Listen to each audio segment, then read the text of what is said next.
Une chose qui fait que dans notre combat avec la chair, on n'arrive pas à avoir des victoires permanentes. C'est qu'on a tendance à croire qu'il faut juste résister. Non, ne passe pas toute ton énergie à juste résister. Non, il faut remplacer. À chaque fois que tu gagnes un terrain, ce terrain-là ne doit pas rester vide parce que tu es préoccupé à repousser l'adversaire loin. Quand tu gagnes un petit terrain, vous savez comment c'est fait une guerre, n'est-ce pas? Quand les gens font la guerre, ils gagnent un terrain, quelle est la première des choses qu'ils font?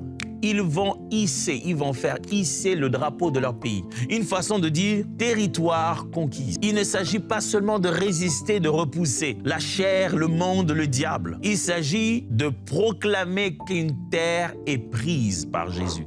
Il ne s'agit pas seulement de le bouter dehors. Il faut y mettre un occupant, un nouvel occupant. Vous savez, Jésus donne cette belle image lorsqu'il parle des démons. Il dit, c'est comme les démons, quand ils quittent un homme, ils s'en vont dans les lieux arides et puis ils reviennent. Ils vont voir, quand ils le trouvent, toute la maison, toute propre, tout est bien, ils se disent, je vais chercher encore 7 autres, on va venir, ça va chauffer.